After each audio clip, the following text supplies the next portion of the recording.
After spending over 100 million on the likes of Kieran Trippier, Bruno Guimaraes, Chris Wood to name a few in the January transfer window, along with the fact that they appointed manager Eddie Howe, Newcastle United finished a turbulent 2021-2022 season in 11th place in the Premier League. With the vast Saudi investment, Geordie fans will expect to climb that Premier League table and have a very different side taking to the field at St James's Park on a Saturday afternoon. As Football Manager is the closest simulation we can get to real world football, I wanted to see how Newcastle United would get on with all their millions in-game over the next 5 seasons. So I used a custom database to pick things up on the final day of the 2021-2022 season to see what happens. Moving into season 1 of this simulation, Eddie Howe has £106.5 million to spend on improving this Newcastle United team to compete in the Premier League. So who would his first signing be? Would we see the likes of Alexander Isak or Victor Osimhen in the black and white stripes?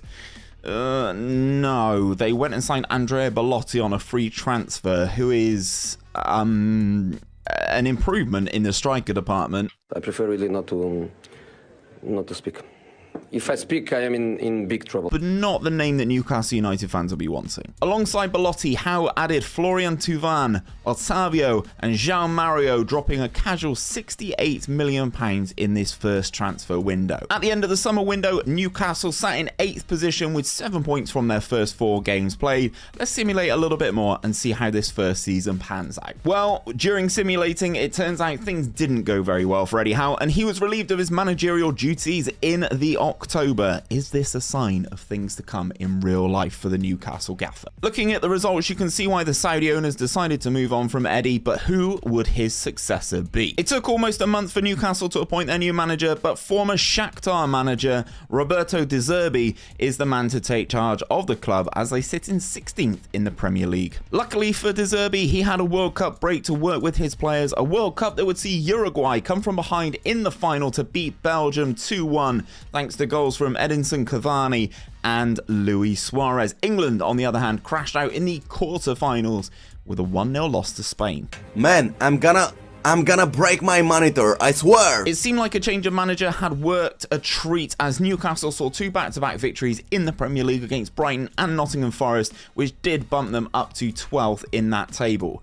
January arrived and the new manager had almost £48.5 million to spend to improve this team further. He obliged by going out and securing the services of Lucas Verissimo and Chelsea youngster Joe Haig. Moving into February, things were looking good for the Magpies as they advanced in the FA Cup and picked up wins in the Premier League against Leicester and West Ham. We then simulated to the end of the season and this is what the table looked like. Man City secured another Premier League trophy, but Newcastle finishes in a respectable 10th, winning 13 of their 38 games. Season 2 is right around the corner and De Zerbi had a war chest of £138 million to mould this team into his image. Stick around and see how he got on. As simming began into season number 2, I spotted what felt like a common occurrence in this year's Football Manager. Manchester City appointed Jurgen Klopp as their manager and it just feels disgusting to me. Anyway, moving into the transfers, De Zerbi set to spend his cash and opted for Aston Villa defender Lucas Digne to be his first signing.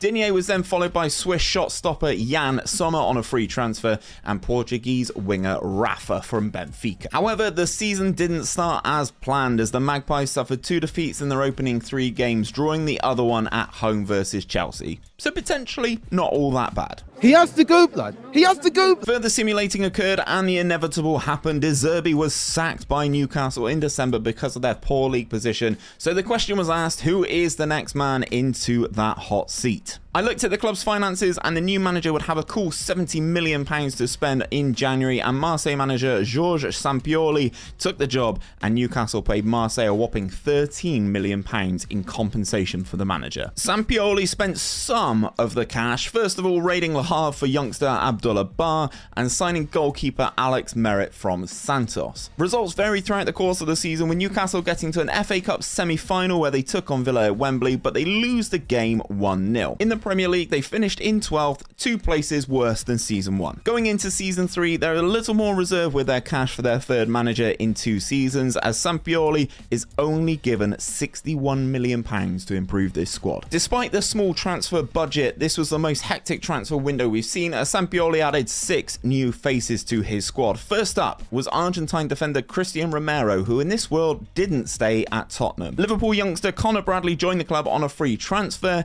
Jeremy Frimpong was brought in to improve the fullback offering, and former Barcelona defender Jean-Claire Todibo joined the club from Arsenal. Lucas Vazquez joined from Real Madrid, another free transfer, and Diogo Costa was purchased from Porto.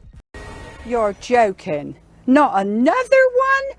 This season, Newcastle got off to a strong start despite losing their opening game of the season against Leeds. A win against West Ham and a draw against Brighton saw them sat in 6th at the end of the summer transfer window, with this as the manager's preferred starting 11. I jumped in January to see how Newcastle were getting on, and they'd had some mixed results and sat in 11th in the Premier League. Sampaoli had £22 million to spend in January, but didn't add any players.